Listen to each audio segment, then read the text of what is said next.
दोस्तों खेला हो चुका है और ये खेला हुआ है रूस और चीन के साथ।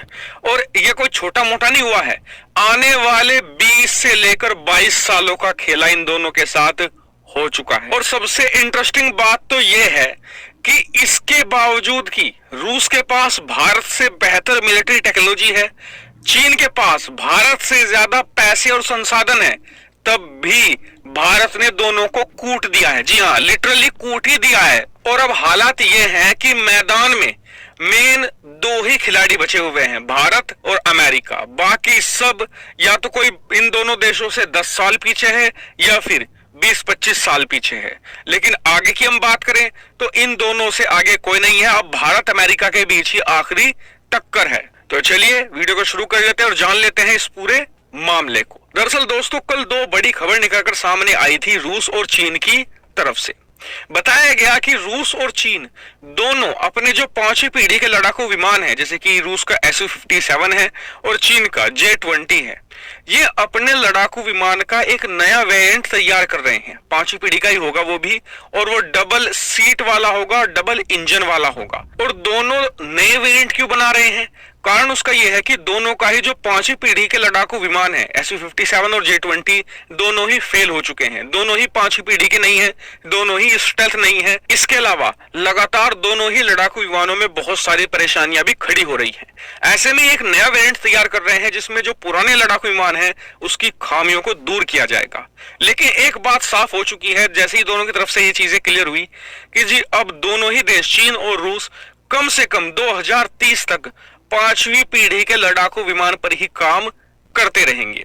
लेकिन वही हम बात करें इनके कंपैरिजन में, भारत और अमेरिका दोनों इस समय अलग लेवल पर हैं। खास करके मैं बात करूं तो भारत का जो एमका लड़ाकू विमान होगा वो एक तो पहली बात डबल इंजन होगा, दूसरी बात उसमें सिंगल पायलट की जगह होगी। हालांकि आप कहेंगे कि चीन का और जो रूस का है वो तो डबल पायलट वाला है, तो ऐसे में तो हमारा पीछे रह जाएगा। लेकिन नहीं, यहाँ पर उल्टा है। देखिए, जो चीन का J-20 होगा ना, उसमें 2 पायलट क्यों बैठेंगे? क्योंकि वो बहुत ही ज्यादा टेक्निकल एडवांस नहीं होगा।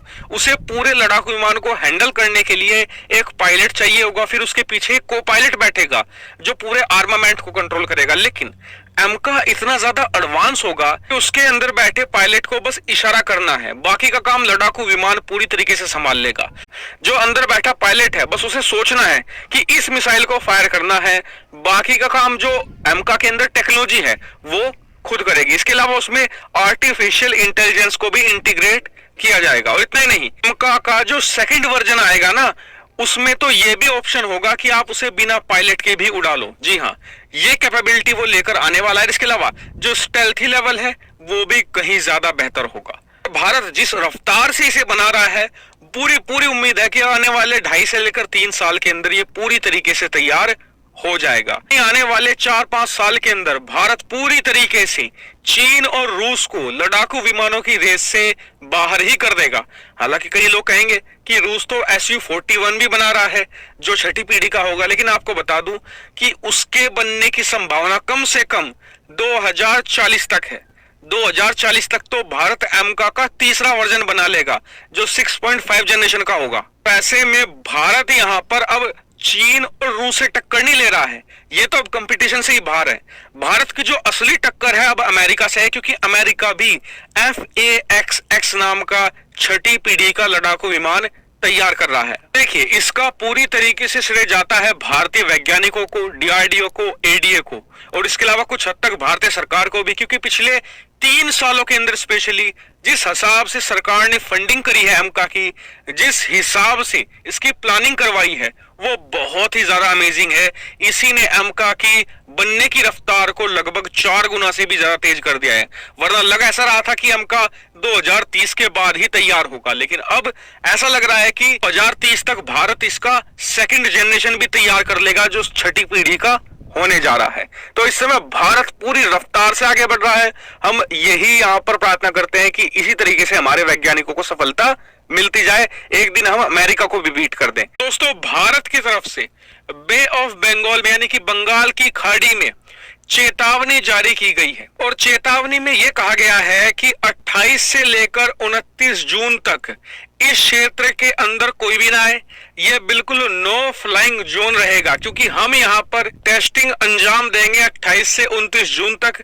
और बताया जा रहा है कि एक मिसाइल टेस्ट होगा, लेकिन उससे भी ज्यादा जिस चीज ने हलचल मचाई है वो है कि जितने क्षेत्र में नो फ्लाइंग जोन जारी किया गया है वो बहुत ज्यादा बड़ा है। मतलब ये अंदाजा लगाइए कि हमारी जितनी भी क्रूज मिसाइल है, उनकी जितनी भी मैक्सिमम रेंज है, उनसे भी दुगने बड़े क्षेत्र में ये नो फ्लाइंग जोन घोषित किया गया है। यानी कि कोई बहुत ही ज्यादा इंपॉर्टेंट, बहुत ही ज्यादा बड़ी मिसाइल का परीक्षण होने जा रहा है। और इसको लेकर तरह तरह के कयास लगाए जा रहे हैं। कोई कह रहा है कि अग्नि 6 का मिसाइल परीक्षण होगा, कोई कह रहा है कि सूर्या मिसाइल का परीक्षण होगा, और कई लोग अलग अलग तरह के प्रेडिक्शन कर रहे हैं। कि इस वीडियो में आपको बहुत ही सरल भाषा में आपके सारे सवालों के जवाब दे दूंगा। तो चलिए बिना समय वीडियो को शुरू कर लेते हैं। लेकिन उससे पहले अभी तक भी अगर आपने चैनल को सब्सक्राइब नहीं किया है तो कर लीजिए, क्योंकि हम 7.5 लाख सब्सक्राइबर से मात्र 800 सब्सक्राइबर दूर खड़े हैं। तो अगर जिन भाई ने नहीं किया होगा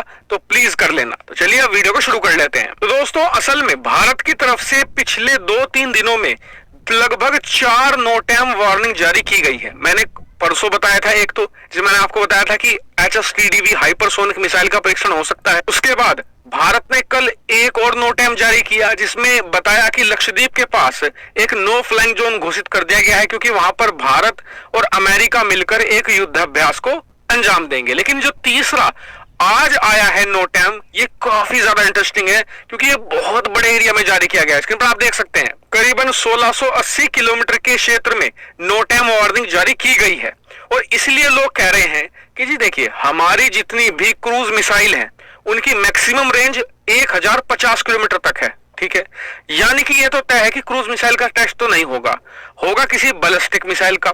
ऐसे में भारत के पास जो अवेलेबल बैलिस्टिक मिसाइल है, हो सकता है कि उनमें से अग्नि 6 का परीक्षण यहां पर भारत करे। लेकिन आप कहेंगे अग्नि 6 की जो रेंज है वो तो 10,000 किलोमीटर प्लस है और ये 1680 किलोमीटर। इस पर तर्क ये दिया जा रहा है क्योंकि अग्नि 6 का ये पहला टेस्ट हो सकता है, तो इसलिए कम रेंज के साथ शुरुआत में टेस्ट करा जाए। तो ये तो हो गई रूमर्स की बात, जो सोशल मीडिया पर इस समय तेजी से डिस्कस किए जा रहे हैं। लेकिन असल बात क्या है? देखिए, असल बात यह है कि इस रेंज की एक बैलिस्टिक मिसाइल भारत के पास मौजूद है।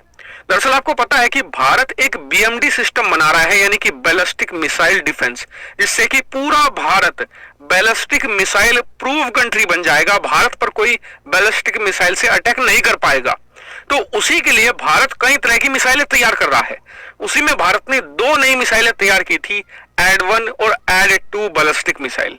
ऐसे में मुझे और ज्यादातर जो विशेषज्ञ हैं वो यही कह रहे हैं कि यहाँ पर जो AD-1 मिसाइल है, जिसकी रेंज 3000 किलोमीटर से थोड़ा कम है, उसका टेस्ट यहाँ पर किया जा सकता है। कि भारत पिछले 1 से 1.5 सालों में लगातार अपने BMD सिस्टम को इंप्रूव कर रहा है, उसकी जो खामियां है उसे दूर किया जा रहा है और नए नए मिसाइल तैयार किए जा रहे हैं, ताकि BMD को एक मल्टी लेवल डिफेंस सिस्टम बना दिया जाए, जिससे कि उसकी सुरक्षा और ज्यादा मजबूत बन जाए। फिलहाल बात करें अग्नि 6 की, तो अभी तो नहीं लगता कि अग्नि 6 का भारत यहाँ पर टेस्ट करेगा, क्योंकि उसके कारण दूसरे हैं, उसके लिए मैं अलग से वीडियो बनाऊंगा। लेकिन हम बात करें अब चौथे नो टाइम की। एक और नो टाइम वार्निंग जारी की गई है, ये है 750 किलोमीटर में। और इसमें कौन सी मिसाइल टेस्ट होगी?